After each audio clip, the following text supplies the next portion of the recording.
but Judas would not allow his expertise to bring him to a place of submission. He was tripping so bad, even in his expertise, that when the woman sold the oil, he showed his butt. He had a problem with it. I said, shut up, Delphine. No, I ain't. He had a problem with it. He had an issue with it when she sold the oil. Jesus had given him an assignment that would have brought deliverance to his life. Somebody stop me. I can't. Jesus had given him an assignment that would have brought deliverance to his life, but he wouldn't take it. Even in his assignment, he wasn't right. Now you know that's something. Because your gift will save your life if you let it. Amen. He wouldn't even let his gift save him. Mine saved my life. I've told y'all that if you ever want to get out of sin for real, all you got to do is go be who God called you to be. Go operate in your gift, baby. I promise you. It'll bring so much satisfaction and fulfillment to you. It'll literally save your life. Because you understand that in your gift, you can't just live any kind of way. Right. You understand that people looking up to you. So you can't just conduct yourself any kind of way. When you actually get in your gift, your calling will save your life. So Jesus was trying to save Judas's life by making him one of the 12. Yeah, it was purpose for him to have to betray Jesus. Yeah, it was part of the plan. You can't take that from it. But you still can't take the fact that he had an opportunity for deliverance too. And he chose to not take that opportunity, but chose to rather stay a deceitful man. And because of that deceit that lived in him, deceit led to betrayal, because that's what happens. Betrayal is an offspring off of deceit. So if I deceive you first, I then can betray you, because I deceived you into thinking that we were friends, and then turned around and betrayed your confidence, your privacy. Betrayed you with exposing our private conversations. You understand? I betrayed you. So betrayal is an offspring of deceit. So I deceived you. I made you think we were cool. Deception. Got some secrets from you, then turned around and betrayed you with the secrets. You understand? See, all of us have people that we consider ourselves to be close to. And if you consider yourself to be close to, you may be comfortable in conversating, because everybody has to have somebody to talk to. So you may have conversation with a person, but it's not anything negative towards the person that you're conversating about. You're just talking in private with this person because y'all are close. But then you take this deceiver that was deceiving and pretending to be a friend, then go to the person that you were talking to them in regards to and betray. Turn it to make it like it was negative. That's a nasty joke. I had to jump back in the spirit right quick, like, yeah.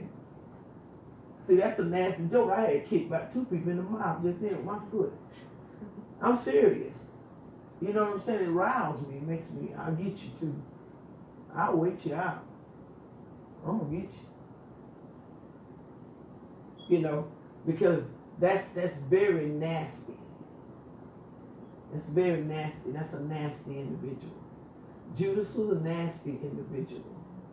He was nasty in the context of his heart. He was nasty in the context of his heart.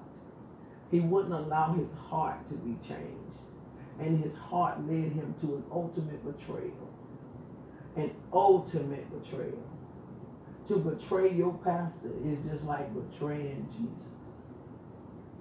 I ain't lying. Because your pastor stands as a form of Jesus in your life.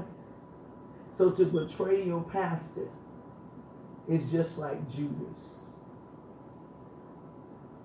It's a Judas Iscariot spirit. To betray your pastor.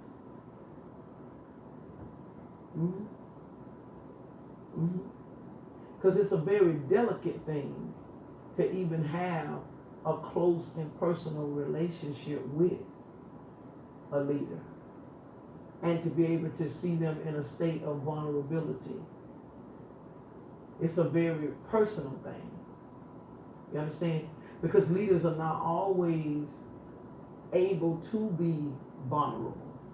Because we're always looked at as the lion, being strong.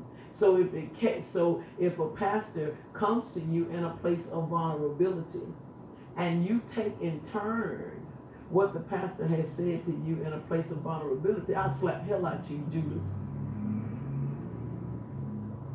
See, I'm still having to get saved in that area because I don't like stuff like that. Because I don't do stuff. I hate that. I hate that with a passion. Yeah, I can deal with a bunch of folks who don't like Jesus. I can deal with Jezebel. She just wants to control stuff. All I have to do with that witch is let her know I'm the head honcho, baby. You don't control that shit. I'm about to be. But Judas, I don't like that joker. That joker is nasty. He's based off deception with an offspring of betrayal. And so, for that to happen, it shows you the nature and the intent of that person's heart. It reveals the nature of their heart. That's not a covenant person.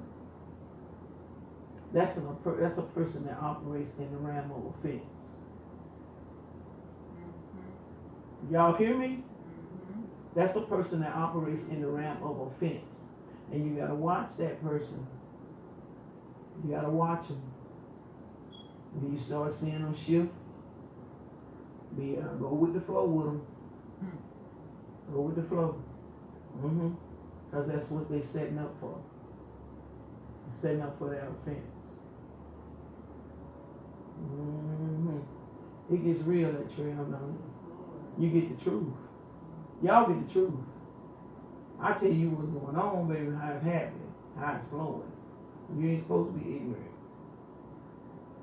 You're not supposed to. Judas had the same opportunity that the others had. But he was not covered. He was not covered. He was not covered. The others had covenant relationship. I'll give y'all another example before I get out of here. Peter. Remember, Peter denied Jesus. But because he was true to covenant, what did he do? Bounced back. He went back. That's how you know whether you're dealing with covenants. That's the difference between an ought and an offense. I'm telling y'all, check the people in your lives. Check them out. Check them and see whether that's a person of ought. If it's a person that's with an ought, then you got you somebody. Because sometimes y'all gonna bump heads. But you will always find yourself reconciling. But check them jokers out that get offended. And so easily to cut you. Cut you off. Watch them. Watch it. So that way that keeps you from getting your feelings hurt. You understand?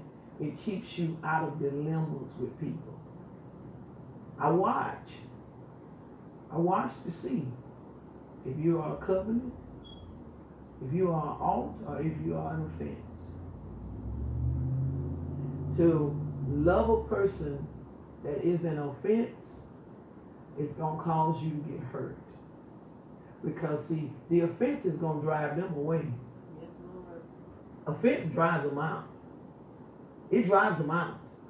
It off ends. It cuts off the communication. Y'all don't talk no more. And it ends the relationship. You're not in sync anymore. So the offense is going to drive away. So for you to allow yourself to be hooked on somebody that is an offense, what is that going to do for you? Is that going to hurt you or help you? It's going to hurt you. Because see, when they go, you hurt. So I examine folk. I watch folk to determine whether this is a covenant keep or whether this is one that will be offended and then they be gone. Because I don't have time to spend all my time trying to heal from some hurt. Okay. You understand? So that's why if you want to go, I let you go. Now y'all see how I live, how I keep myself in sanity. That's how I keep myself from caving in, from falling out, breaking down. You understand? And I don't put my mouth on it. You go, you just go. God bless you. I'm going to hold it until the Lord releases it from me. Because when people leave, it doesn't necessarily mean that they're disconnected from you. Right. You still cover them. You know, there's still a grace period that's there. So while the grace period is there, I do what I need to do. And see, for the record, this here is for the record, what I'm going to say. For the record, I cannot be a covering for you and be talking against you, speaking negative stuff against you. No, I might say that's stupid what they're doing. You know what I'm saying? I hate that, man. I wish they wouldn't do that. You know, that is not like God, but something like that. But see, that is not pronouncing no curse. I don't pronounce no curses. I might, and if I say, you know what I'm saying, if they don't quit that, man, something bad gonna come out of that. Well, that's just the truth.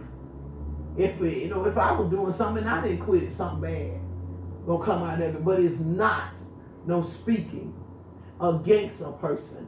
I don't do that. That's damnation. I don't do that. I don't want nobody to do that to me. I speak grace. I can't be a covering for you and be in the face of God. How can I be an intercessor and be against you? You can't do both of them. I hate idiots that don't think. I do. I can't stand when people don't think. Don't use their head. Don't ever let somebody tell you that I'm against you. I'm talking against you. Or what have you. That's a lie. I can't be an intercessor for you and be talking against you. An intercessor goes on your behalf, man. I have to be smart.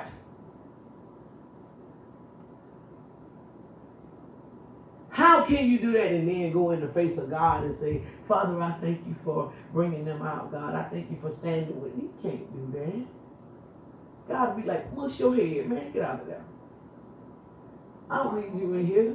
You ain't even right. You understand? Your heart ain't even right towards them. So that's why I keep my heart clean. Keep my heart pure. So that way if I need to go into the presence of God, I can come boldly before the throne of grace. And I ain't got to worry about, is God going, ooh, God, I don't think I can go in front of him. I just got to be talking about them like a dog. So how can I be an intercessor for them and I just got to be talking about them like a dog? I don't do that. I don't deal with God like that, man. I got too much respect for him. I got too much reverence and regard for him to even go at him like that. When I go into his presence, I go in his presence in love. Man, I love you. I adore you. It's me. I'm coming to you on the behalf of this situation. Because I know you're big enough to fix it, man. I know you are. This is a situation right here, dude, that needs your hand. It needs your expertise. It needs your deliverance. This right here.